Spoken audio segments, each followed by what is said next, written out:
ධර්මානුශාසනාව පිළිබඳ පිළිබඳ සංකල්ප කරන විශේෂත්වයේ තියෙන මේ වස් කාලයේ කරන අවසාන ධර්ම දේශනාව ඉතින් කවුරුත් වෙනා සාදුකාරය දීලා පන්සිල් සමාදන් වෙන්නට নমස්කාරය කියන්නේ.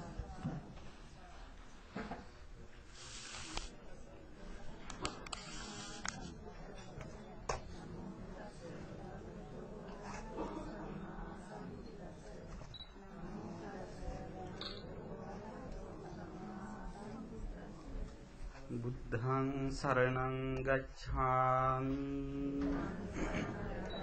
ධම්මං සරණං ගච්ඡාමි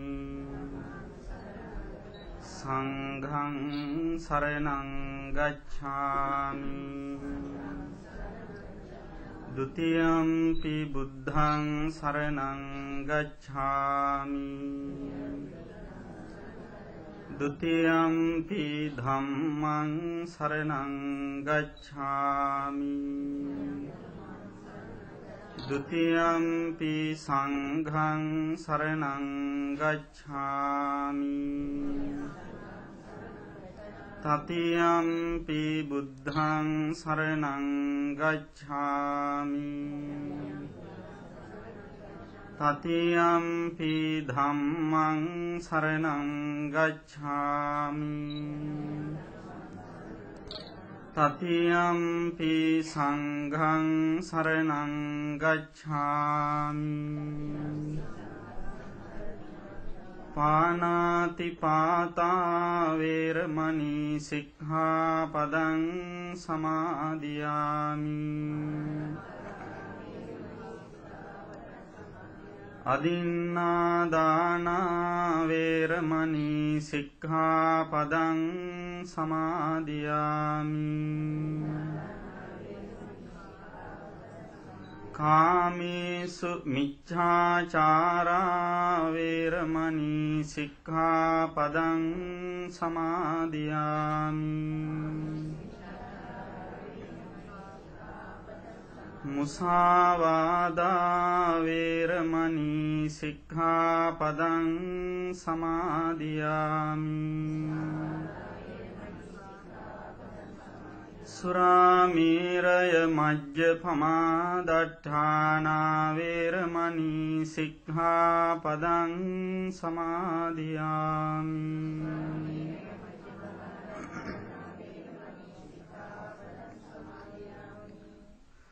समन्ता चक्रवालेषु अत्रा गच्छन्तु देवता सद्धम्मं मुनिराजस्स सुनन्तु सग्ग मोक्षदं धम्मश्रवण कालो अयं भदन्ता ධම්මස්සවන කාලෝ අයං භදන්තා ධම්මස්සවන කාලෝ අයං භදන්තා නමෝ තස්ස භගවතු අරහතෝ සම්මා සම්බුද්දස්ස නමෝ තස්ස භගවතු අරහතෝ සම්මා සම්බුද්දස්ස නමෝ තස්ස භගවතු අරහතෝ සම්මා සම්බුද්දස්ස යේ ගහඨා පුඤ්ඤකරා සීලවන්තෝ උපාසකා ධම්මේන දාරං පෝසෙන්ති තේ නමස්සාමි මාතලීති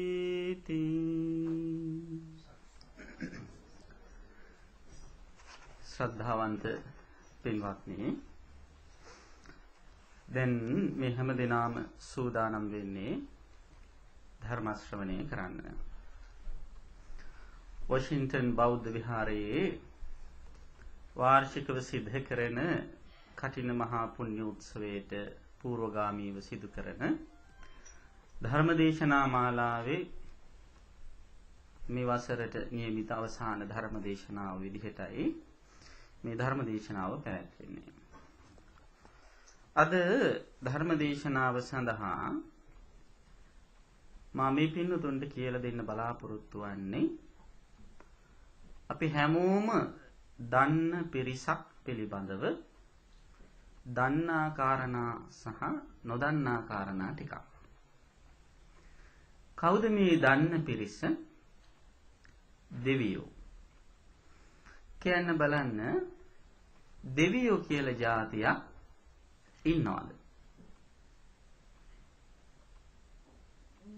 දෙවියෝ කියලා જાතියක් ඉන්නවා. බොහොම හොඳයි. ඉන්නවා. එහෙනම් ඒ අපිට පේන්නේ නැත්තේ? දැන් දෙවියෝ වැඩ සිටිනවා. එහෙමනම් ඇයි ඒ ඇත්තු අපිට පේන්නේ නැත්තේ? අපේ ඇහැට නොපෙනුණා කියලා ඍජුවම අපිට කිසිම දෙයක් ප්‍රතික්ෂේප කරන්න බෑ. පේන්නේ නැත්තේ වෙන මොකක්වත් නිසා නෙවෙයි, දෙවියන්ගේ ශරීර ඊටාම තුනී නිසා, සියුම් නිසා. දැන් උදාහරණයකට ගමු. දැන් මේ ශාලාවේ කාපට් එකේ නෙවෙයි, මේ ශාලාවේ වහලයයි මේ බිමයි අතර කොටසේ දූවිලි තියනවද නැද්ද? දූවිලි තියෙනවා. දැන් පේනවද? පේන්නේ නැහැ. දැන් මේ ශාලාවට අපි හිතමු කොහෙන් හරි ඉරු එළිය වැටිලා තිබ්බ කියලා. එතකොට මොකද වෙන්නේ? එතකොට මේ සූර්ය රශ්මියක් උපයෝගී කරගෙන අපිට පේන්න ගන්නවා. එතකොට දර්ශනයේ අසහාය මිත්‍රයා කවුද?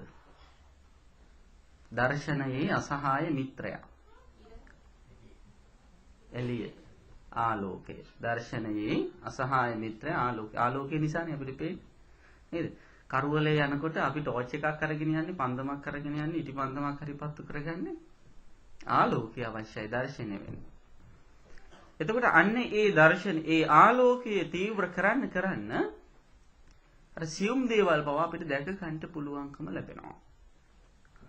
එතකොට මේ දෙවියන් අපිට පේන්නේ නැත්තේ අපේ තියෙන දුර්වලකමක් මිස දෙවියන් නැති හින්දා නෙවෙයි. අපේ ඇහැ ඒ තත්වයට දියුණු කරලා නැති නිසා. එයාලගේ ශරීරය ඊටාම් සියුම්. දවසක් බුදුරජාණන් වහන්සේ ළඟට හත්ථක කියලා දෙවියෙක් පැමිණියා ප්‍රශ්නයක් අහන්න. ඒ හත්ථක බුදුහාමුදුරු ළඟට ඇවිල්ලා බිම අඩිය තියපු ගමම්ම හරියට වෙඬරු පිඬක් පොළොවට දිය වෙලා උරලා යනවා වගේ මෙයා මේ පොළොවේ කිඳා බහින්න ගත්තා. ඒ වෙලාවේදී බුදුරජාණන් වහන්සේ හත්ථකට කියනවා හත්ථක ඉක්මනට ඝන ශරීරයක් මවා ගන්න කියලා. ඝන ශරීරයක් මවා ගත්තට පස්සේ තමයි ඔන්න කකුල් දෙකෙන් හිට ගන්න පුළුවන්කම ලැබුණා. දෙවියන්ට අපි අහලා තියෙනවා එහි මෙහි බොහොම ක්ෂණිකව යන්න පුළුවන්, ඉර්ධි ප්‍රාතිහාර්ය කරන්න පුළුවන්, බිත්තියස්යෙන් යන්න පුළුවන් ඔය විදිහට. ඒක ප්‍රාතිහාර්ය බල. ඒ බලය ඒ ඇත්තන්ට ආවේනික ශක්තියක් විදිහට ලැබිලා තියෙනවා ඒ සියුම් ශරීරයත් එක්ක. එතකොට දෙවියන්ගේ ශරීර ඊටාම තුනී ශරීර. එතකොට දෙවියන් ගන්න ආහාර මොනවද? දෙවියෝ ආහාරත් ගන්නවා. මොනවද ගන්නෙ? අන්නාසි ගෙඩි. එහෙම නැත්තම් කෙහෙල් ඇවරි.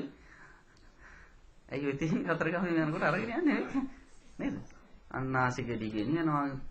ලෙලිත් එක්කම ඉතින් කොහොම කනවද මන් දන්නේ නැහැ. නේද? ඉතින් ගොඩාක් තියෙන සමහර වෙලාවට දෙවුල් ගෙඩි ඒ ඔක්කොම තියෙනවා. පින්වත්නි හිතන්න දෙවියන්ට බිම හිටගෙන ඉන්නවත් බැරි තරමට ඒ ඇත්තන්ගේ ශරීරය තුනී නම්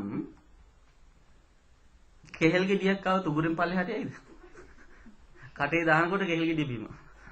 නේද? මේ අපි කන බොන જાති යාලා කන්නේ නැහැ. ඒ ඇත්තන්ට ඒ සඳහා ආවේනික දිව්‍යමය ආහාර තියෙනවා. අමෘතය වගේ ඊටාම දිව්‍යමය ආහාර තියෙනවා. එව මේ පසු කාලීනව මිනිස්සු කැමති කෑම තමයි මිනිස්සු දෙන්න පුරුදු වෙලා තියෙන්නේ. එහෙම නැතුව දෙවියන්ගේ කෑම නෙවෙයි දෙන්නේ. ඕව දෙවියන්ට ගඳයි. සුවඳ නෙවෙයි. හරි. ඊළඟට දෙවියන්ගේ ආභරණ. දෙවියෝ ආභරණ පළඳිනවා. හැබැයි ඒ ආභරණ අපි වගේ මේ රත්තරන් වලින් මුතු මැණික් වලින් හදාපු නෙවෙයි. ඒ දිව්‍යමය ආභරණ තියෙන්නේ ඒවා ඊටාම සියුම් ආභරණ. විශේෂයෙන්ම දෙවියෝ පළඳින්නේ මල් මාලා ආදියයි. දැන් හිතන්න දෙවියන්ගේ ශරීරය ඊටාම සියුම් නම් එයන්ට ආභරණ පළඳින්නේ කොහොමද කියලා හිතනවා. ආභරණයක් පළඳින්න ඕනකම තිබුණහම දෙවියෝ මොකද කරන්නේ? ඝන ශරීරයක් මවා ගන්නවා. දෙවියෝ ඔය සිංහල බෞද්ධයෝ වගේ පැය 24ෙම ඔය මාල කරාබුවරම කරේ දාගෙන ඉන්නේ නැහැ. දැන් ඔය තුනත් හැමෝම නෙවෙයි. ඔය තුනත් ගොඩක් වෙලාවට ආභරණ පළඳින්නේ මේ මගුල් ගෙවල් වල යනකොටනේ. නේද? මල ගෙවල් වලට යනකොට දානවා දැන් නා. ඉතින් ඒ අවශ්‍ය අවස්ථාවේදී විතරයි ඒ ආභරණ පළඳින්නේ. අන්න ඒ වාගේ ආභරණයක් පළඳින්නට අවශ්‍ය වුණාම අර දෙවියෝ මොකද කරන්නේ? ඝන ශරීරයක් මවා ගන්නවා. ඒ ඝන ශරීරය මවාගෙන තමයි ඒ ඇත්තන් ඒව පළඳින්නේ. විශේෂයෙන්ම ස්වර්ණාභරණ නම් නෙවෙයි. ඒකත් මතක තියාගන්න. මිනිස්සු කැමති ස්වර්ණාභරණ වලට ඒවට වටිනාකම් දීලා තියෙනවා. ඒ නිසා මිනිස්සු මොකද කරන්නේ? අපි වගේම දෙවියොත් ඒව පළඳිනවා කියලා කලාකාරයා නිර්මාණකරුවා දෙවියන්ටත් ආභරණ දෙනවා. ඔයත් අහලා ඇති දිව්‍ය මාලිගාවල් හදලා තියෙන්නේ මොනවයින්ද? දිව්‍ය මාලිගාවල් හදලා තියෙනවා කියන්නේ මැවෙනවා කියන්නේ ස්වර්ණමය රත්තරන් වලින්. මුතු මැණික් වලින් අලංකාර කරලා තියෙන. ඒ කියන්නේ දිව්‍ය ලෝකයේ මේ ගෘහ නිර්මාණ කටයුතු සඳහා උපයෝගී කරගන්න ගොඩනැගිලි ද්‍රව්‍ය තමයි රත්තරන් ආදී කියන්නේ. දැන් ආභරණ රත්තරන් වලින් හදලා තියෙනව නම් ගොඩනැගිලි හදන්නම උපයෝගී කරගන්න අමුද්‍රව්‍ය තමන්ගේ කරේ එල්ලාගෙන ඉඳින්න තරම් මානසික ආබාධයක් දෙවියන්ට නැහැ. නේද? දැන් ඔය ඇත්තොත් මේ gadol එහෙම කරේ දාගෙන ඉන්නද මාළු වෙතේට? නෑනේ. නේද? සිමෙන්ති කොට කරේ තියාගෙන ඉන්නේ මේක කරේ තියන් හිටියම හරිම ලස්සනයි කියලා. එහෙම ඉන්නේ. එතකොට හිතන්න දිව්‍ය මාලිගා තනන ස්වර්ණාභරණ තුලින්ම මේ රත්තරන් ආදියම උපයෝගී කරගෙන ආභරණ පළඳේද. ඒ ඔක්කොම මේ පස්සේ කාලේ මිනිස්සු දීපුවා. දෙවියන්ගේ ශරීරයේ දෙවියන් අවශ්‍ය වුණාම මල් මාලා ආදී පළඳිනවා කියලා කිව්වොත් ඒ ඇත්තු ඒ මල් මාලා පළඳීම තුළ විශේෂයක් තියෙනවා. දැන් මනුෂ්‍ය ලෝකේ මිනිසෙක්ට මැරෙන්න යනකොට අපිට තේරෙනවා නේද? වයස්ගත වෙනකොට ඔන්න දැන් මැරෙන්න තව ටික කාලයයි කියලා හිතන්න පුළුවන්. ලෙඩා ඇඳේ පණ අදිනකොට හිතෙන්න පුළුවන් හෙට මැරෙයි කියලා. දෙවියන්ගේ ආයුෂ ඉවර වෙනවා කියලා දැනගන්නේ කොහොමද? දෙවියන්ගේ ආයුෂ ඉවර වෙනවා කියලා දැනගන්න තියෙන සංඥාවක්. ඒ තමයි ඒ ඇත්තන්ගේ අර ශරීරයේ තියෙන මල් මාලා පර වෙන්න ගන්නවා. මැල වෙන්න ගන්නවා. ඒ ඇත්තන්ගේ කිහිලි වලට දහඩිය දමන්න ගන්නවා. ඒ තුල තමයි ඒ ඇත්තන් තීරණය කරන්නේ. ඒ ඇත්තන්ට දැනෙන්නේ ඔන්න දැන් මම යන්න හරි. මගේ කාලේ හරියාගෙන ඉන්නේ පරලෝසපත් වෙන්න කියලා. එතකොට ඒ කට්ටිය තව තව උනන්දු වෙලා ඒ කාලේ හරි පිනක් දහමක් කරගන්නවා. අර අපේ ලංකාවේ මිනිස්සු වයසට ගියාට පස්සේ පන්සල් යනවා වගේ. ඉතින් ඒ වගේ තමයි දෙවියෝ. මහා ලොකු දැන් තව ඉස්සරහට කියනකොට ඔයයන්ට තේරෙයි මේ දෙවියෝ ආයේ දිව්‍ය ලෝකේ යන්නත් එපා වෙයි.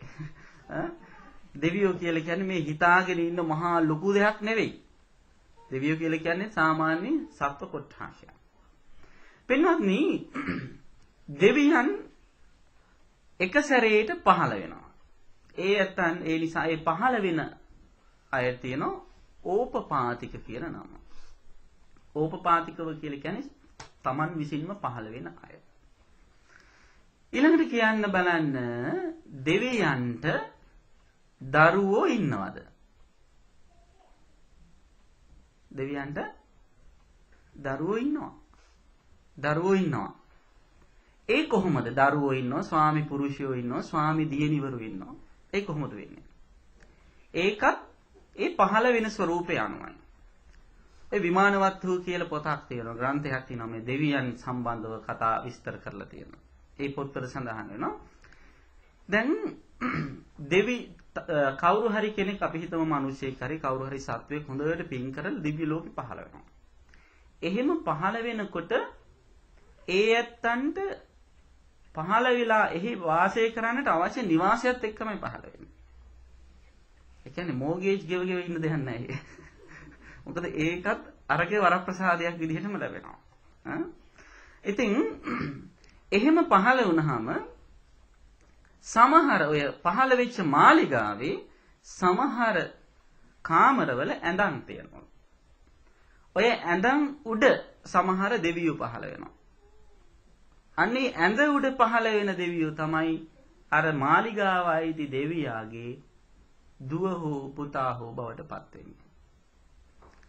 ඊළඟට ඒ ඇඳේ වම් පැත්තේ හරි දකුණු අත පැත්තේ හරි බිම සමහර වෙලාවට දෙවියෙක් හරි දේවතාවයක් හරි පහළ වුණාම අන්න එයා තමයි ස්වාමි පුරුෂයා හෝ ස්වාමි දියණිය බවට පත් වෙන්නේ. එහෙම නැතුව මේ දිව්‍ය ලෝකේ මේ පුංචි කාලේ ඉඳලා ළමයි දරුමල්ලෝ හදාගෙන ඒ විදිහේ කරන්නේ. මනුෂ්‍ය ලෝකේ කරදර වලින් නැති අන්න ඒක විතරයි. නේද?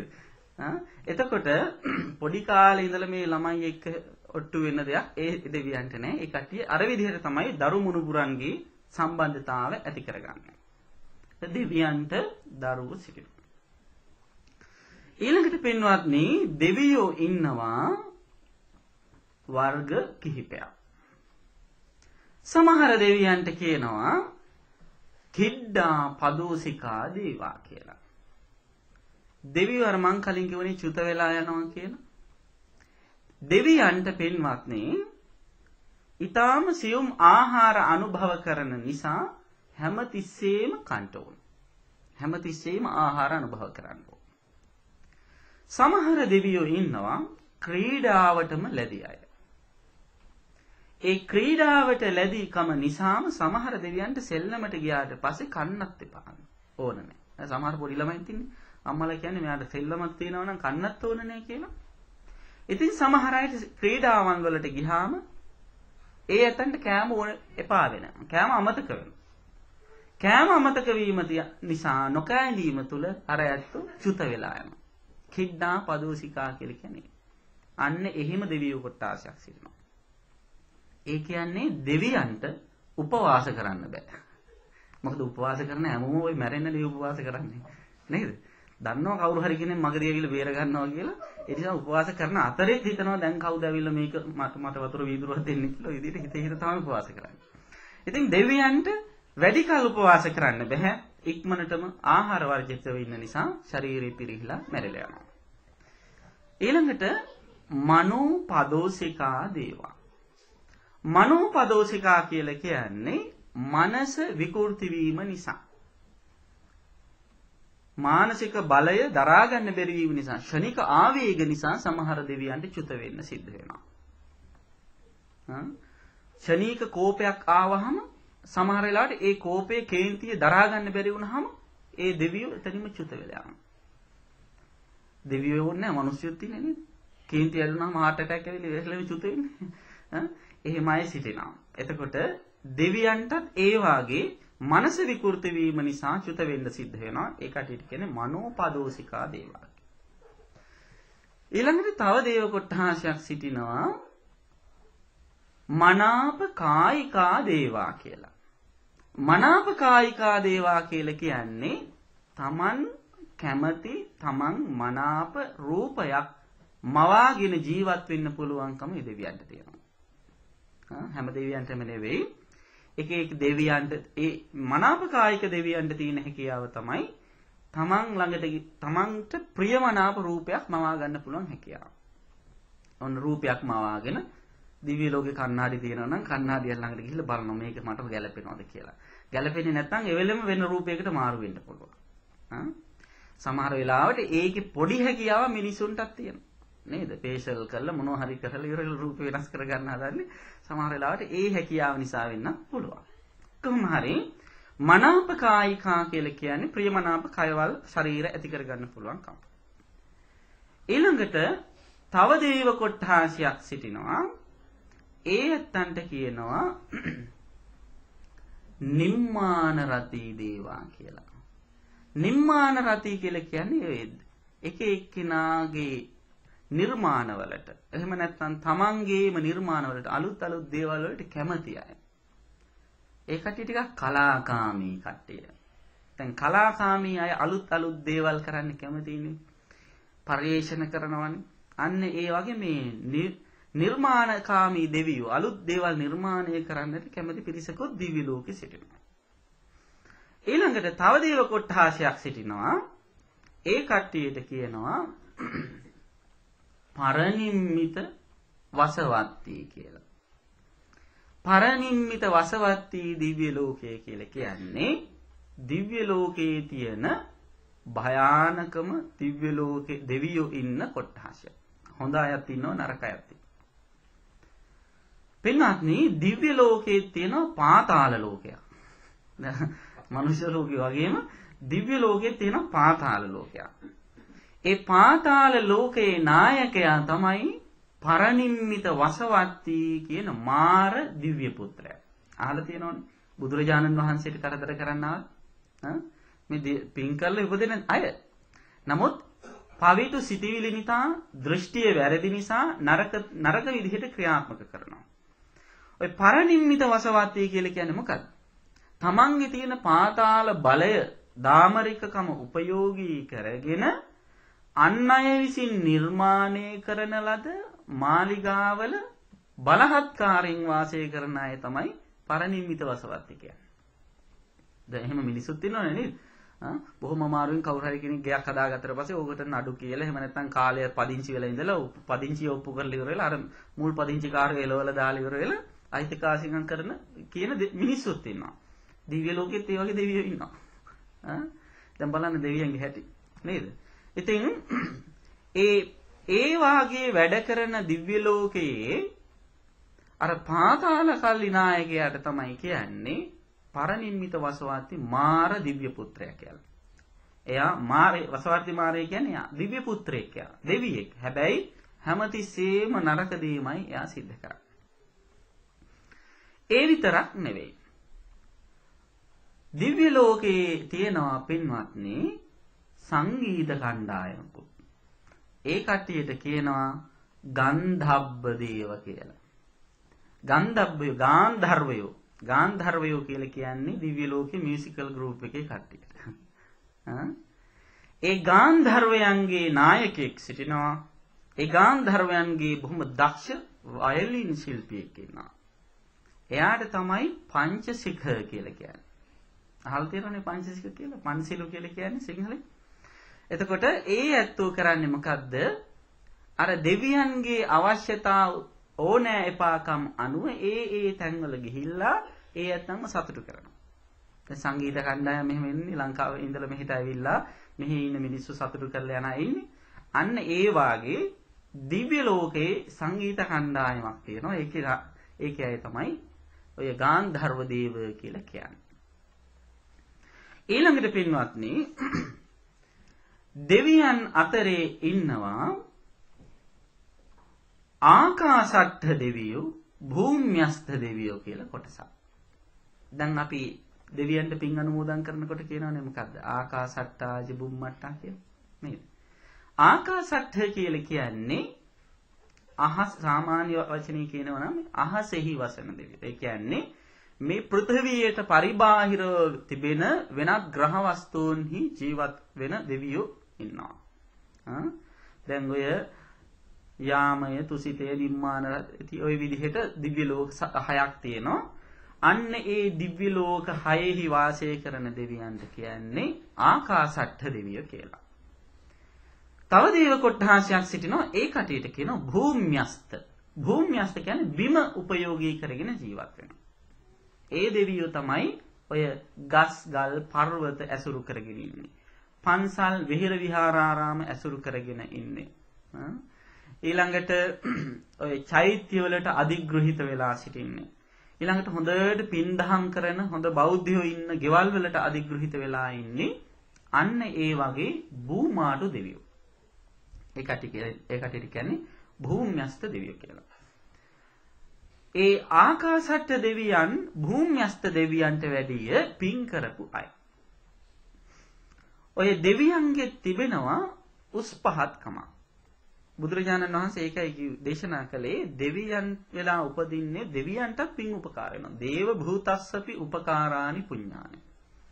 දෙවියන් අතරේ පින් කරපු දෙවියෝ පින් අඩුවෙන් කරපු දෙවියෝ කියලා කොටස් දෙකකට ගන්න පුළුවන්. ඒ පින් වැඩියෙන් කරපු අයට කියනවා මහේශාක්‍ය දෙවිවරු කියලා. පින් අඩුවෙන් කරපු අයට කියන්නේ අල්පේශාක්‍ය දෙවිවරු කියලා. පින්වත්නි බුදුරජාණන් වහන්සේගේ කාලෙදී එක දවසක් එක දෙවියෙක් බුදුහාමුදුරුවෝ ළඟට ඇවිල්ලා බණ අහන්න වාඩි වුණා. බුදුහාමුදුරන්ට මේ අඩි 6ක් 7ක් දුරින් තමයි වාඩි වුණේ. බොහොම බඹයක් බොහොම සමීපව වාඩි වුණා. ඉතින් ඔය අතරේ ඒ දෙවියාට වැඩිය බල සම්පන්න තව දෙවියෙක් බුදුහාමුදුරුවෝ ගාවට ආවා. එහෙම ආවහම මොකද අර දෙවියා කලේ තමන් ඉන්න තැනින් පොඩ්ඩක් මෑත් වෙලා අර එයාට වැඩිය බලවන්ත එක්කෙනාට ඉස්සරහට එන්න ඉඩ දුන්නා. ඒක එක්තරා විදිහක නිහතමානිකමක් අනිත් විදිහට යාගේ කර්ම ශක්තිය. ඒ දෙවියෝ දෙන්නටම වැඩිය බලවන්ත දෙවියෙක් ආවා. එතකොට අර දෙන්නම පස්සට වෙලා අර තුන්වෙනියට ආපු එක්කෙනාට ඉස්සරහට එන්න අවස්ථාව දුන්නා. ඔය විදිහට දේවතාව ගොඩාක් මධ්‍යම රාත්‍රියේදී බුදුරජාණන් වහන්සේ බැහැ දකින්න ආවා. එහෙම අහපුවාම අර මුලින්ම ආපු එක්කෙනා යොදුන් ගණනාවක් දුරට ගිහිල්ලා තමයි වාඩි වුණේ. එයා අර දෙවියන්ට වැඩිය බොහොම අල්පේශාක කෙනෙක්. පින් අඩුවෙන් කරපු කෙනෙක්. ඉතින් බුදුරජාණන් වහන්සේ මේකට හේතුව පැහැදිලි කළා. මොකද මේ හේතුව? අර මුලින්ම ඇවිල්ලා වාඩි වෙච්ච දෙවියා පින් කරපු කෙනෙක්, දන් දීපු කෙනෙක්. එයා බොහොම වස්තුව වේදම් කරලා, ධන ධාන්‍ය වේදම් කරලා, කෝටි ගණන් සල්ලි වේදම් කරලා දන් දුන්නා.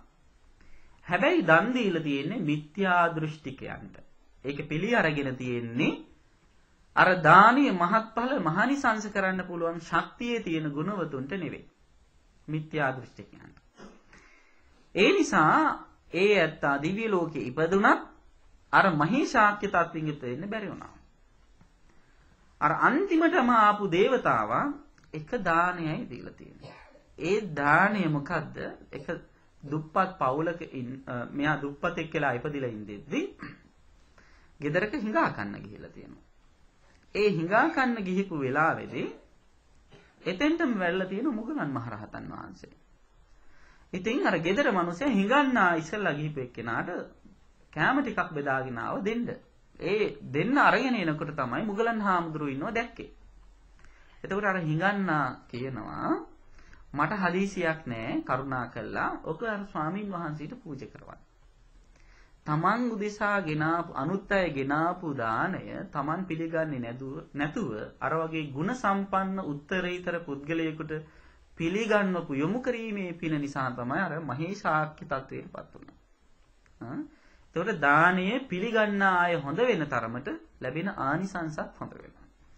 ඉතින් දෙවියන් අතරේ ඔය මහේශාක්‍ය අල්පේශාක්‍ය කියන දේවතා කොට්ටාසයක් සිටිනවා. ඊළඟට පින්වත්නි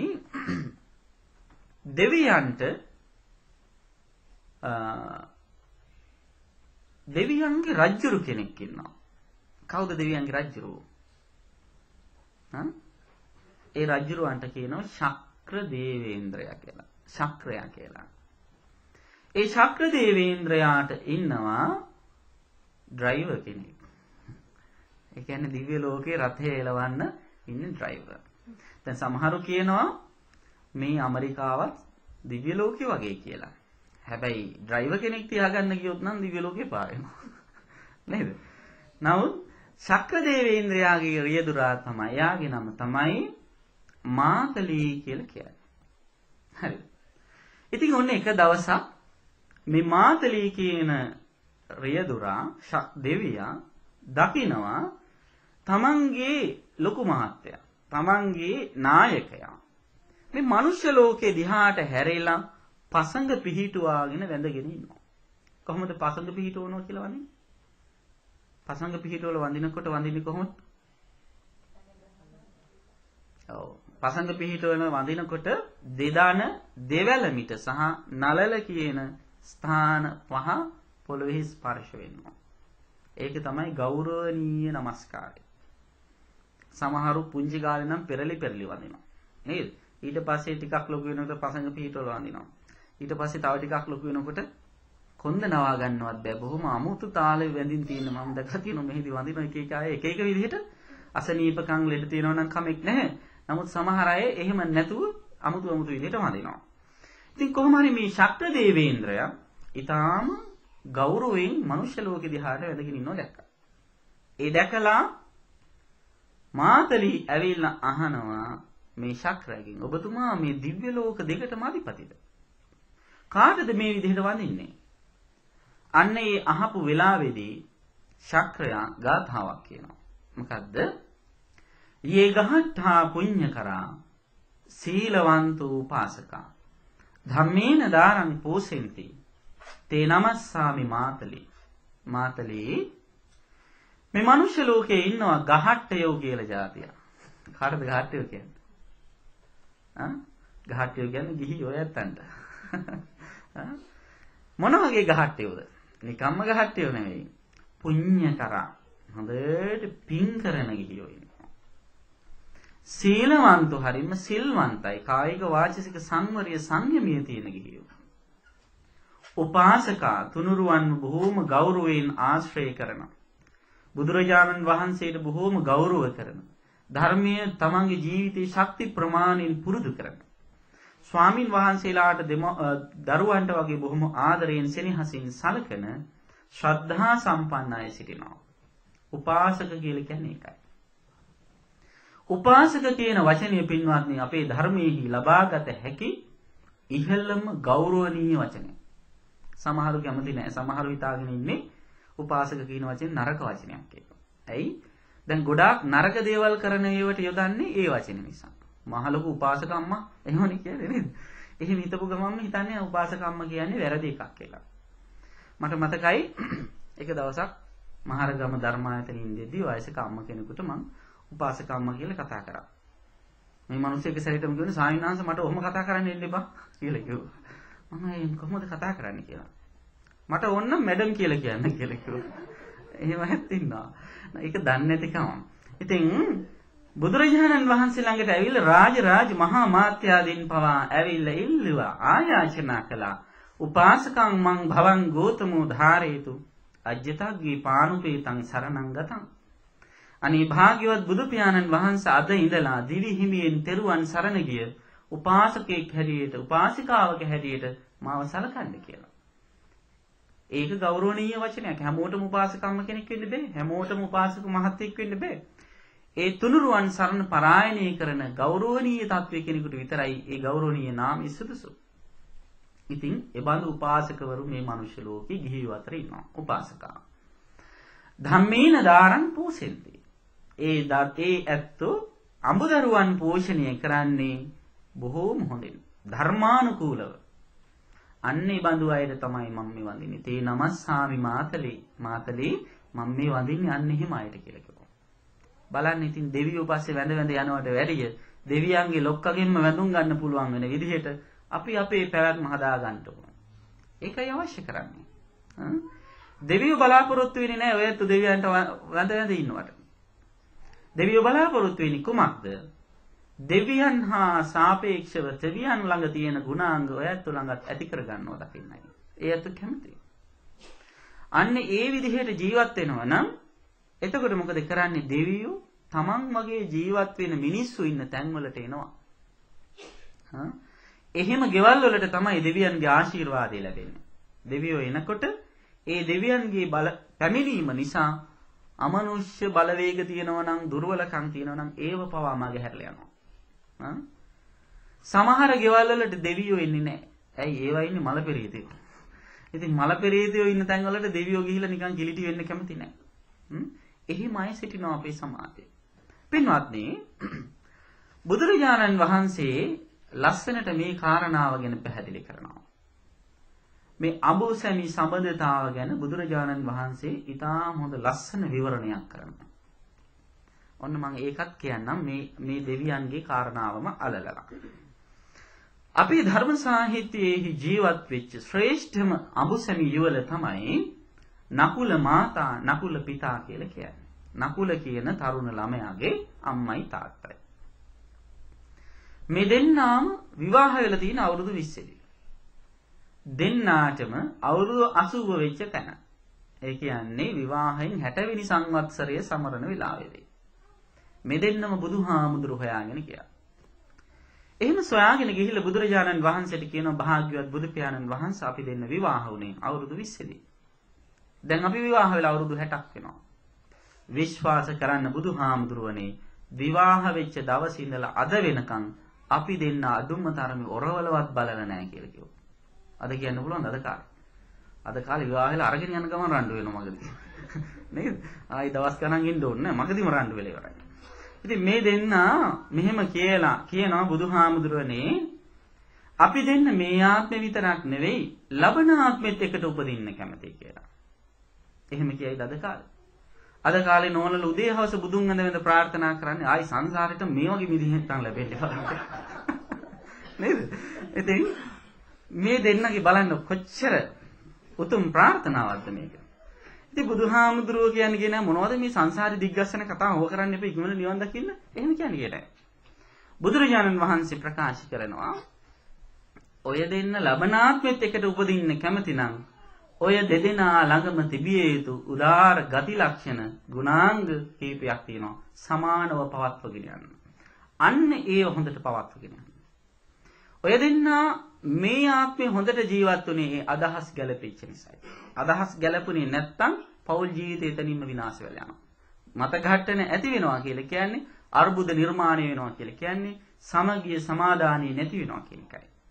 අදහස් සමාන කරගෙන මත ඝට්ටන ඇති වුණත් පස්සේ එකඟතාවයකට ඇවිල්ලා සමානව ජීවත් වෙන්න පුළුවන්කම තියෙනවා නම් විතරයි ගෙදරක සහජීවනය සාමය සමාදානිය රැකෙන්නේ. ගෙදරක මේ ලෝකයේ සහනයෙන් එකට එකමුතුව ජීවත් වෙනවා නම් විතරයි ඒ බඳු අයට පරලෝකෙදිත් එකතු වෙන්න පුළුවන්කම තියෙන්නේ. සමහර අය හිතනවා මෙලොවදී බැරනම් පරලෝකදිවක්වත් එකතු වෙන්න කියලා ඔය පන්සල් ගිහිල්ලා මූටු කරලා පහන් පත්තු කරනවා නේද? මල් එහෙම පූජා කරනකොට මූටු කරලා තමයි පූජා කරන්නේ. මේ ආත්මෙ බැරනම් අපි දෙන්න ලබන ආත්ම හරි එකතු වෙමු ඔය විදිහට කියලා. බලන්න පන්සල් ගිහිල්ලා හැමදාම මූටු කරපු පහන් තියෙනවා. හැමතැනම තියෙනවා ඒවා. ඔහොම මූටු කරා කියලා ලබන ආත්මෙම වෙන්නේ නැහැ.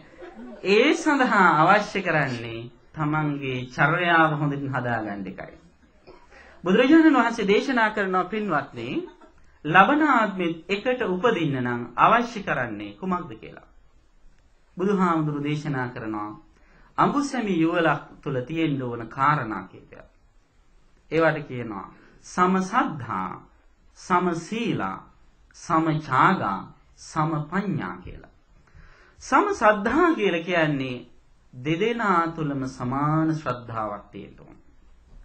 ආගමික විශ්වාසය දෙදෙනා තුලම සමාන වෙන තරමට පෞල් වල අනවශ්‍ය අර්බුද ඇති වෙන්නේ නැහැ. ආගමික විශ්වාසය විතරක් නෙවෙයි ඕනෝන් කෙරෙහි සමාන විශ්වාසයක් තියෙන්න ඕන. ස්වාමි භාර්යාවන් අතර ඕනෝන් කෙරෙහි සමාන විශ්වාසයක් තියෙන්න ඕන. ඒ විශ්වාසය රැඳෙන විදිහට දෙදෙනාම හැසිරෙන්න ඕන.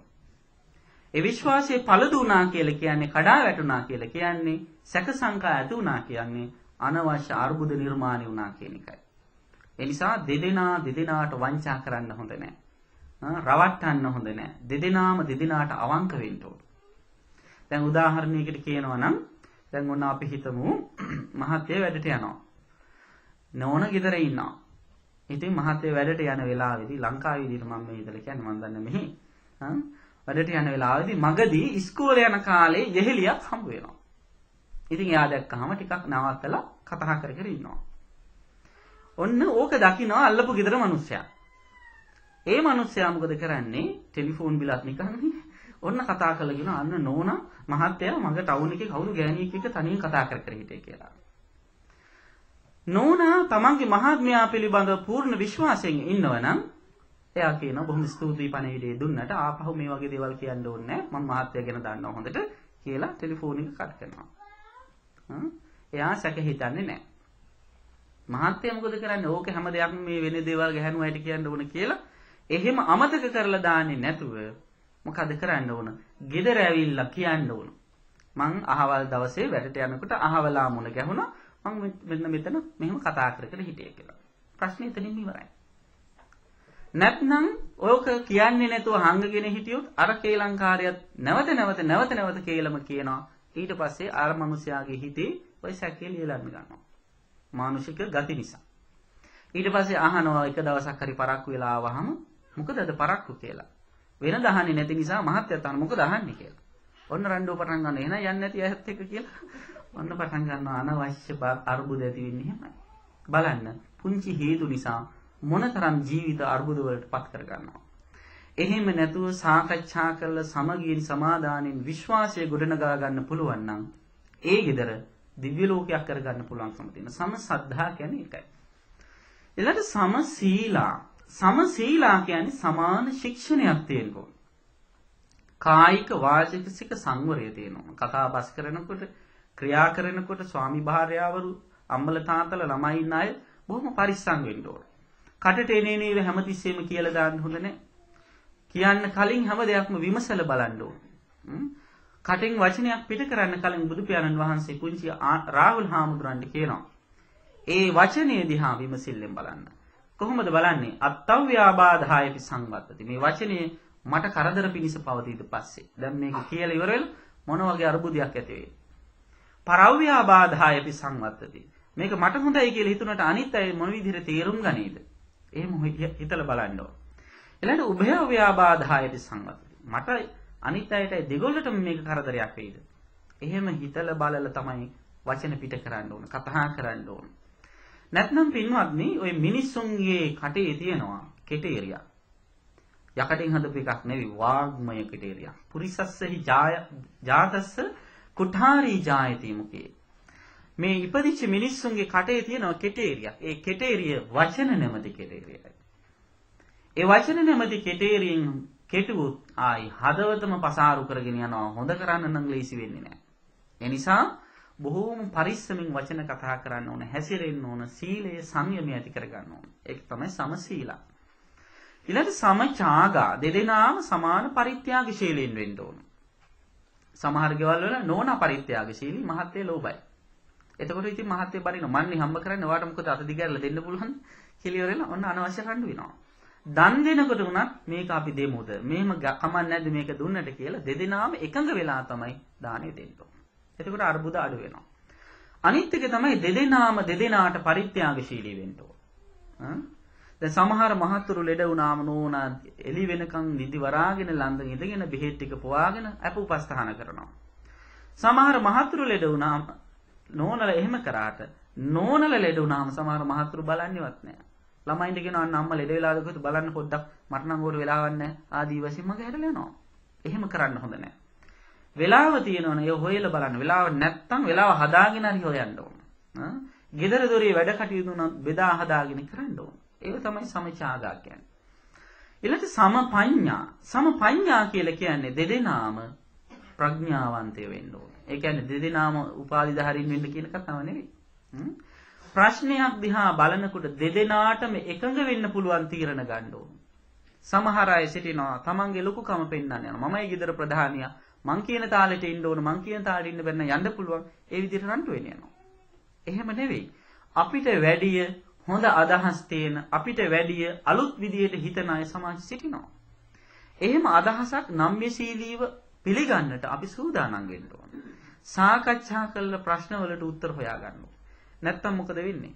කෙනෙකුගේ විරෝධතාවය මත තව කෙනෙක් තනි තීරණයක් ගත්තොත් අර විරෝධය දක්වපු එක්කෙනා බලාගෙන ඉන්නෙම ඒක වැරදෙනකම්. වැරදිච්ච ගමන්ම කියන ඔය කරගත්තේ තනියෙන් අපිට කියන්නේ නැතුව දැන් ඉතින් ඔක්කොම අදන එකයි තියෙන්නේ මන් නම් අහක් කරලා බලන්නේ නැහැ කියලා මම කැල්ල යනවා.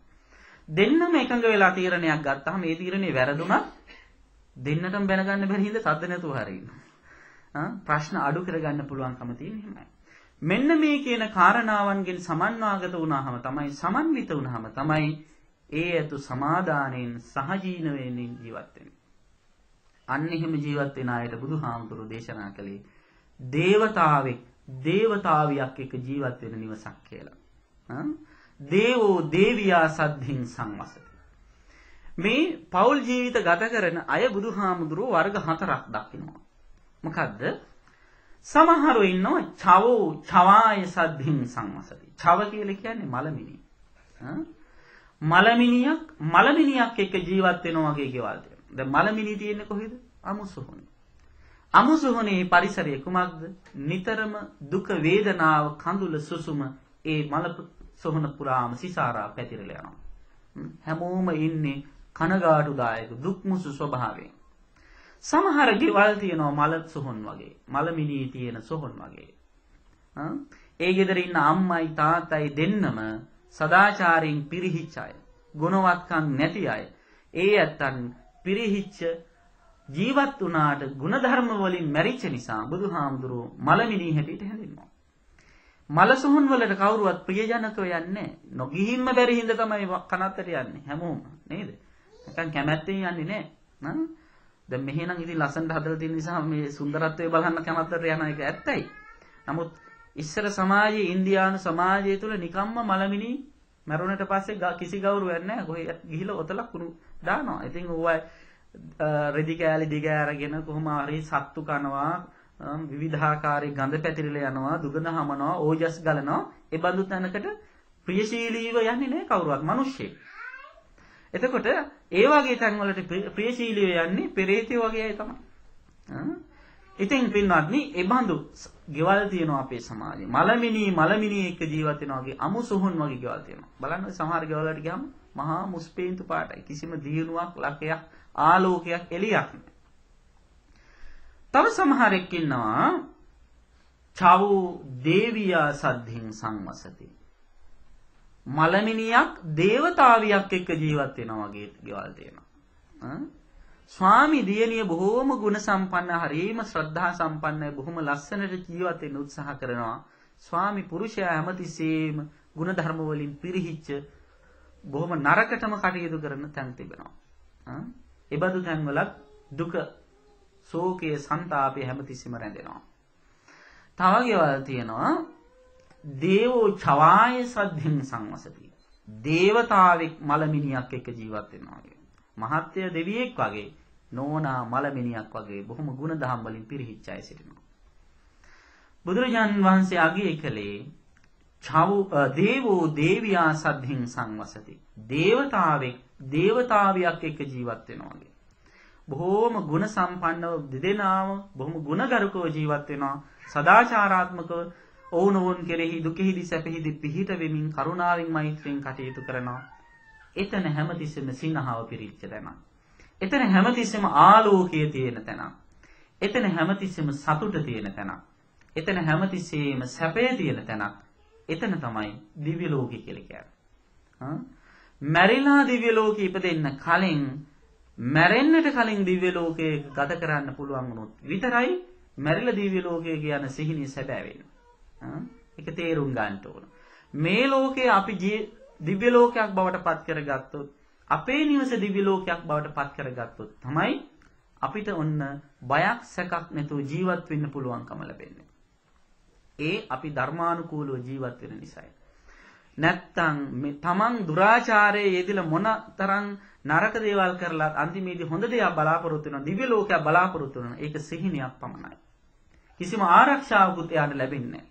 පින්වත්නි, දැන් ඔය සමහර පුංචි ළමයි ඉපදුනාම සමහර අම්මලා මේ පොඩි ළමයින්ට මහ දස වද දෙනවා. ඇයි? ඔය පොඩි ළමයින්ගේ කරේ එල්ලනවා ආයුධ 5. මොකක්ද ඒ? ඔකට කියන පංචායුධය. මොකටද ඔක එල්ලන්නේ? මොකටද ඔක එල්ලන්නේ?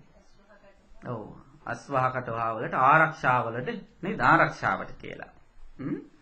පින්වත්නි, දැන් ඔය ආයුධ කොහේ තියෙන ආයුධද?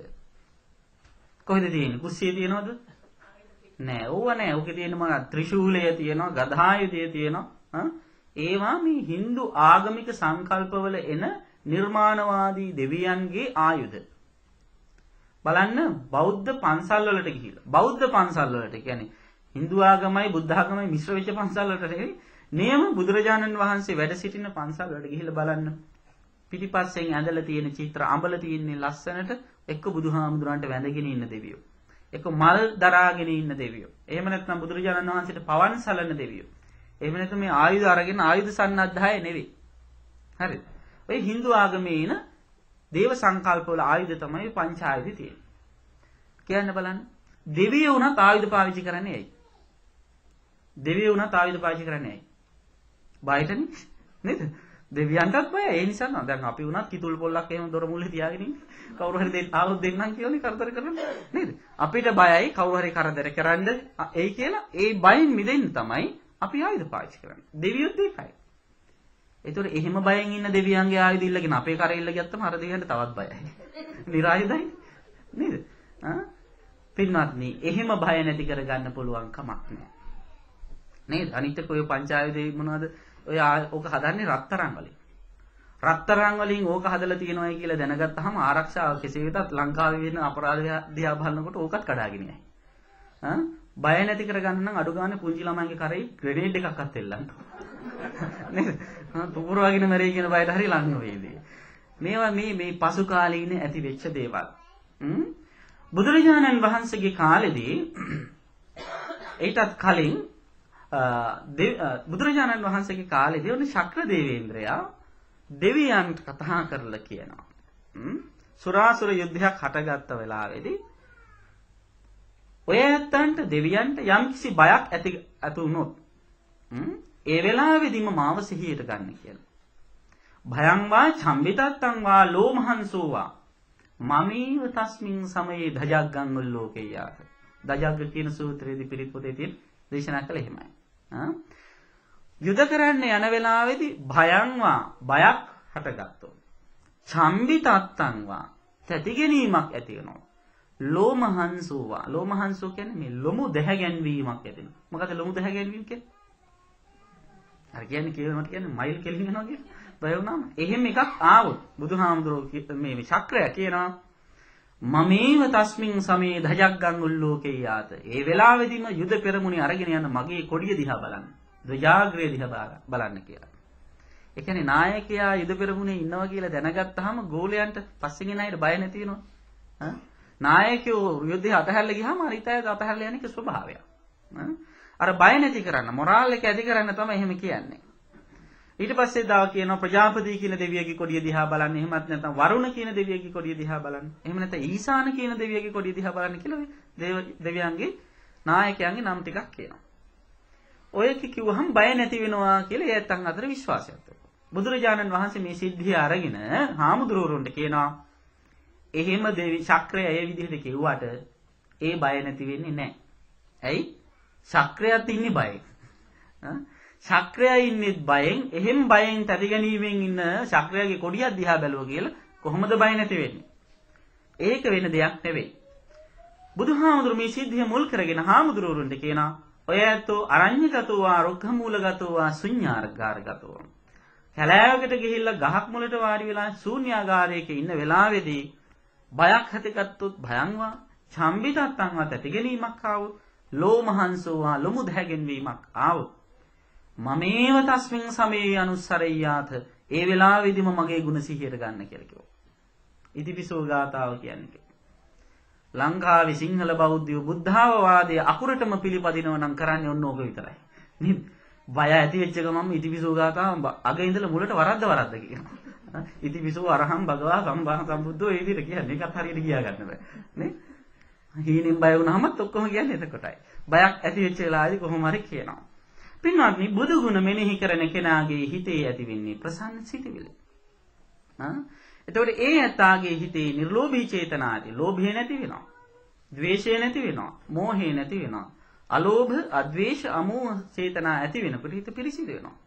පිරිසිදු හිතක් දෙනවා නම් බයක් ඒ හිතට දැනෙන්නේ නැහැ. බුදු ගුණ බලය එහෙමයි. බුදුරජාණන් වහන්සේ දේශනා කළේ ඒකයි. ඒ නිසා ඔය අම්මලා පුරුදු වෙන්න ඕන ඔය ළමයින්ගේ කරේ ධර්මචක්‍ර මේ මොනවද පංචායුධ එල්ලනට වැඩිය පුංචි ධර්මචක්‍රයක් හදලා එල්ලන්නේ. තමන්ගේ ළමයා මුල් අකුර ගහගෙන ඉන්නවට වැඩිය නරකද? හැම එක්කෙනෙක්ගේම කරේ ලස්සන පුංචි ධර්මචක්‍රයක් තියෙනවා. ඒක පිරිත් කරලා එල්ලන්න. පිරිතෙන් පේ කරලා එල්ලන්න. ඒකේ තියෙන ආශිර්වාදයක්. කෙනෙකුට හිතෙන්න පුළුවන් පංචායුධයෙන් නැති ආරක්ෂාව ධර්ම චක්‍රයෙන් ලැබෙන්නේ කොහොමද කියලා. කියන්නේ මෙහෙමයි. පිරිත් කියලා කියන්නේ තුනුරුවන්ගේ ආශිර්වාදය, ආරක්ෂාව. ඒ පිරිතෙන් පේ කරපු ධර්ම චක්‍රයක් අම්මාගේ මේ අර ළමයාගේ කරේ එල්ලුවාම ඒ තුනුරුවන්ගේ ආශිර්වාදය අර ළමයට නිතින්ම ලැබෙනවා. ඊළඟට අර ළමයා ගාවට අම්මා තාත්තා යනවා. ගියාම කරේ එල්ලලා තියෙන ධර්ම චක්‍රය දකිනවා. දැක ගමම්ම අම්මටයි තාත්තටයි සිහිපත් වෙනවා මේ ධර්ම චක්‍රය පිරිත් කරපු එකක්. පිරිත් ආශිර්වාදය ලබා දීපු එකක්. එතකොට අම්මට තාත්තට මතක් වෙනවා පිරිත් අහන්න ගිහිපු හැටි. ඒකේ පිරිතෙන් පේ කරපු හැටි. ඒ මතකයත් එක්ක මේ අම්මගේ තාත්තගේ හිතේ ප්‍රසන්න සිතිවිලි ඇති වෙනවා. ඒ ප්‍රසන්න සිතිවිලි ඇති වෙලා ඒ අම්මා තාත්තා මොකද කරන්නේ? අර දරුවගේ හිස පිරිමදිමින් මගේ පුතාට තුනුරුවන්ගේම සරණයි යහපතක්ම වේවා කියලා ආශිර්වාද කරනවා. තුනුරුවන්ගේ ආශිර්වාදය හැරෙනකොට අම්මා තාත්තගේ ආශිර්වාදය තමයි දරුවන්ට තියෙන ඉහළම ආශිර්වාදය. ඒතකොට ඒ ආශිර්වාදයත් තුනුරුවන්ගේ ආශිර්වාදයත් කැටි කරලා දෙන්න පුළුවන් දෙයක් තමයි ධර්ම චක්‍රය කියන්නේ. ධර්ම චක්‍රය කියලා කියන්නේ ඔය අද කාලේ තියෙන ඔය කෑලි එළියට පැනපු එකක් නෙවෙයි. මතක තියාගන්න. ගොඩාක් තැන්වල ධර්ම චක්‍රයට හැටියට හඳුන්වන්නේ එළියට කෑලි පනලා තියෙන එක. ඒක ධර්ම චක්‍රේ නේ. ඒක නැවේ සුක්කානම්. චක්‍රය කියලා කියන්නේ රවුම. පෙරලනකොට නොපෙරළී ඉදිරියට යන්න පුළුවන් එකයි රවුමේ තියෙන විශේෂත්වය. දැන් එළියට කෑලි පැනලා තියෙනවා නම් ඒක එහෙම පෙරලනකොට පෙරලීගෙන යන්නේ නැහැ. ඒක වැටෙනවා. එතකොට ඒ කෑලි නැති සම්පූර්ණම වට රවුමක් තියෙන එක තමයි නියම ධර්ම චක්‍රය කියලා කියන්නේ. ඒකේ කෑලි 8ක් තියෙනවා. ඒ කෑලි 8 තමයි ආර්ය ශ්‍රාංගික මාර්ගය නිරූපණය කරන්නේ. ඊළඟට සමහර ධර්ම චක්‍රවල කෑලි අර ගරාදි 24ක් තියෙනවා. ඒ 24 තුර චතුරාර්ය සත්‍ය ධර්මයේ නිරූපණය වෙනවා. දුක්ඛ සත්‍යයේ තියෙනවා ජාතිපි දුක්ඛ, ජරාපි දුක්ඛ ආදී වශයෙන් 12ක්. ඊළඟට සමුදය සත්‍යයේ තියෙනවා කාම තණ්හා, භව තණ්හා, විභව තණ්හා කියලා 3ක්. නිරෝධ සත්‍ය නිර්වාණය 1යි. ඊළඟට මාර්ග සත්‍ය ආරෂ්ඨාංගික මාර්ගයයි. අන්න ඒ ටික තමයි 24 බවට පත් වෙන්නේ. ඉතින් එහෙම ආශිර්වාදාත්මක ධර්ම චක්‍රයක් එල්ලා ගැනීම ඊටාම වටිනවා. ඒක අපේ අනන්‍යතාව. බෞද්ධයාගේ අනන්‍යතාව. දැන් බලන්න කවුරු හරි කෙනෙක් දැක්කහම පිරිත් නූලක් අතේ තියෙනවා නම් එයා එක්තරා විදිහක සංකේතයක් තමයි එයා බෞද්ධයෙක් කියන එකට. විශේෂයෙන්ම ලංකාවේ කෙනෙක් කියන එකට ඒක විශේෂ ලක්ෂණයක්. මොකද පිරිත් නූල් ගොඩාක් විලාවට බඳින්නේ සිංහල බෞද්ධය. ඒ වගේම අපිට පුළුවන්කම තියෙනවා නම් ධර්ම චක්‍රයක් අපේ කරේ එල්ලගෙන ඉන්න අර ආශිර්වාදයේ කැටි කරපු ඒක විශාල අනන්‍යතාවක් නිරූපණය කිරීමක්. ඒ නිසා පින්වත්නි අන්න ඒ විදිහට අපේ චින්තන ධාරාවන් ඇති කරගන්නයි අපි උත්සාහවත් වෙන්න ඕනේ. අනවශ්‍ය විදිහට මේ දෙවියන් ගැන හිත හිතා මහා ලොකු දේවල් මවා ගන්න යන්න එපා. දෙවියෝ කියලා කියන්නේ අපි වගේම જાතියක්. ඊළඟට දැන් අනිත් ප්‍රශ්නේ මම මේක කලිනුත් ඇහුවා. දෙවියන්ට පින් කරන්න පුළුවන්ද? දෙවියන්ට පින් කරන්න පුළුවන්. බැරි නෑ. ඇයි බුදුහාමුදුරන්ගේ කාලේ දෙවියෝ බණ ඇහුවේ නැද්ද? නේද? මංගල සූත්‍රයේම තියෙන්නේ එක දෙවියෙක් ඇවිල්ලා බුදුහාමුදුරන්ගෙන් ගාතාවක් ඇහුවා. ඒ බුදුහාමුදුරුවෝ එහෙම බණ කිව්වයි කියලා. බණ ඇහිම පින්කමක් නෙවිද? දැන් ඔය ඇත්ත බණ අහන්න ආවේ ඇයි? පිනක් කර ගැනීම බලාපොරොත්තු වෙන්නේ. එතකොට දෙවියෝ බණ ඇහුවොත් එයාලට පින් සිද්ධ වෙන්නේ නැද්ද? පින් සිද්ධ වෙනවා. දෙවියන්ට පින් කරන්න පුළුවන්. වැඩේ තියෙන්නේ සමහර දෙවියන්ට පින් කරන්න උවමනාවක් නෑ.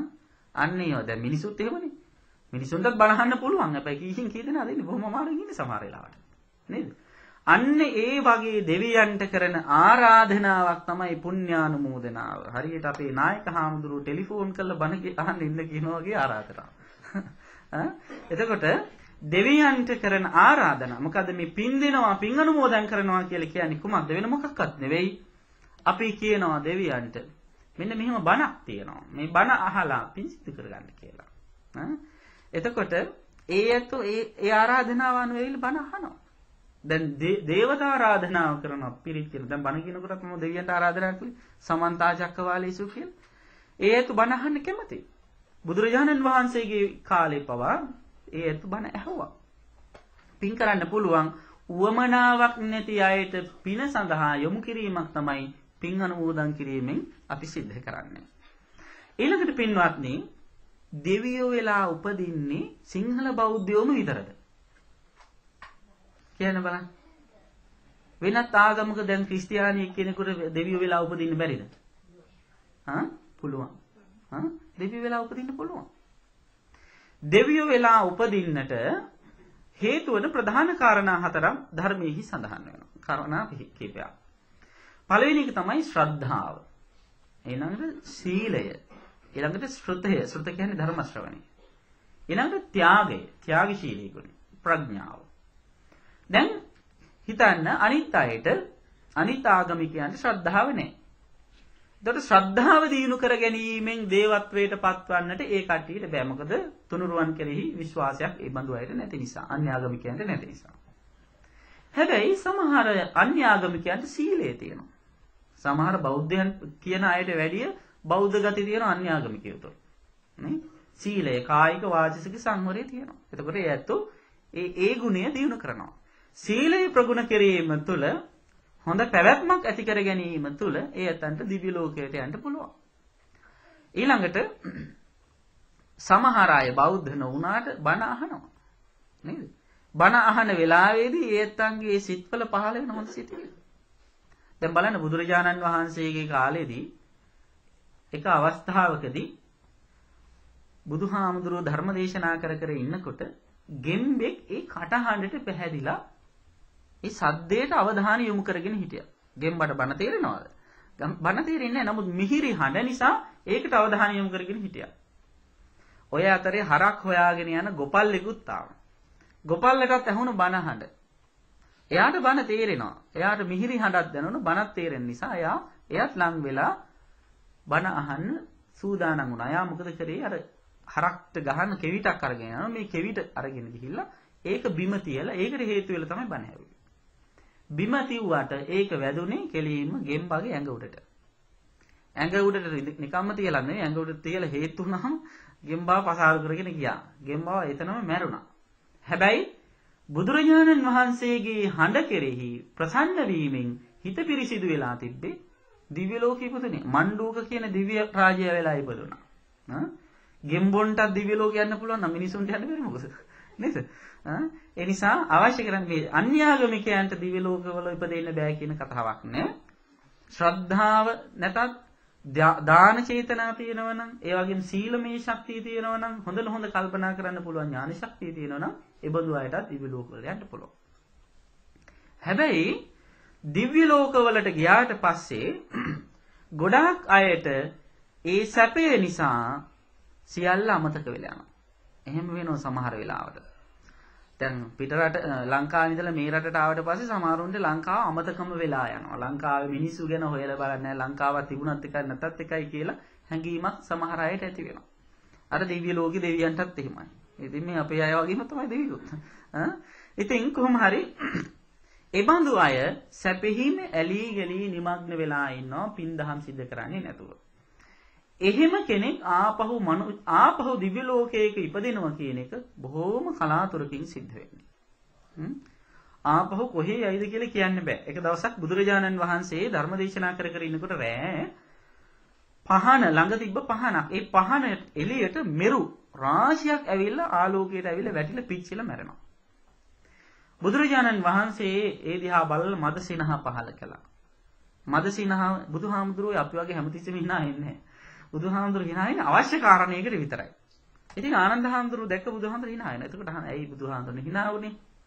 ඒ වෙලාවේදී කියනවා ආනන්ද මේ මෙරු අතරේ සක්විති රජකම නොලබපු කෙනෙක් හොයාගන්නවත් බෑ කියලා. සක්විති රජුරු කියලා කියන්න බලන්න මොනතරම් බල සම්පන්න රජකමක්. ඉතින් එහෙම තත්ත්වයක් තියෙන්නේ. කොයි වෙලාවෙ මැරිලා අනිත් තැනක උපදීද කියලා කියන්න පුළුවන් කමක් නැහැ. අනිත් එක තමයි පින්වත්නි දෙවියන්ගේ ආයුෂ. දෙවියන්ට ගොඩාක් දීර්ඝ ආයුෂ තියෙනවා. ඔය තව්තිසා දිව්‍ය ලෝකය ගත්තාම තව්තිසා දිව්‍ය ලෝකයේ දවසක් කියලා කියන්නේ අපේ මනුෂ්‍ය ආයුෂ වලින් අවුරුදු 100ක්.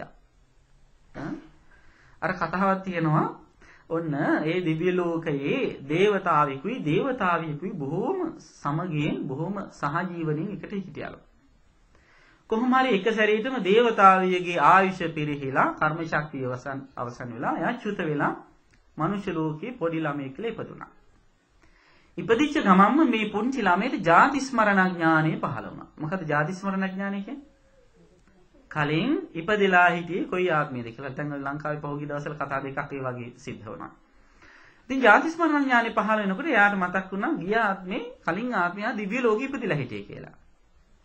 ඉතින් මෙයා මොකද කළේ? දිව්‍ය ලෝකයේම ඉලක්ක කරගෙන හොඳට පින් දහම් කළා. ගොඩාක් පින් කළා.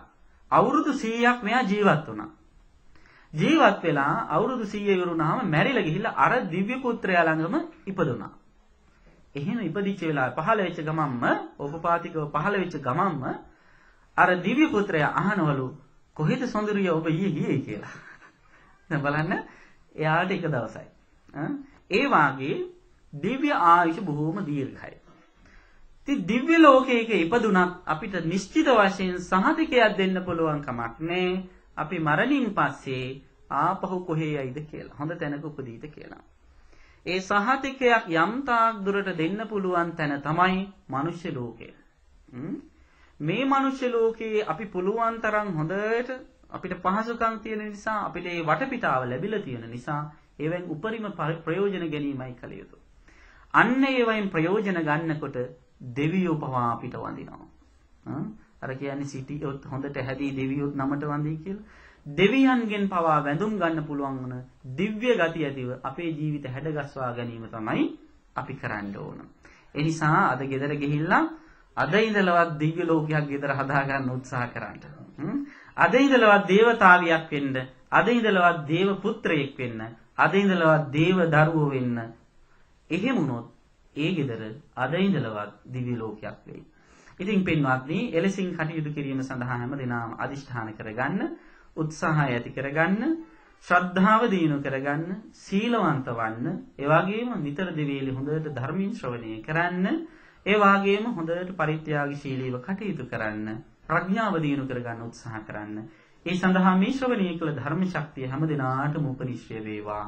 මේ උදාාරතර කුසල බලෙන් හැම දිනාටම හැකිතරම් ඉක්මනින් උතුම් නිවන් සුව සැලසේවා කියලා සාදු කියලා ප්‍රාර්ථනා කරනවා. ආකාසට්ඨා ච භුම්මට්ඨා දේවා නාග මහිද්దికා පුඤ්ඤන්තං අනුමෝදිත්වා චිරං රක්ඛන්තු ශාසනං. ආකාසට්ඨා ච භුම්මට්ඨා දේවා නාග මහිද්దికා පුඤ්ඤන්තං අනුමෝදිත්වා චිරං රක්ඛන්තු දේශනං. ආකාසට්ඨා ච භුම්මට්ඨා දේවා නාග මහිද්దికා පුඤ්ඤන්තං අනුමෝදිත්වා චිරං රක්ඛන්තු ත්වං සදා. ධර්ම ශ්‍රවණානි සංසින් හැමතුතුම් නිවන් සුව සැලසේවා.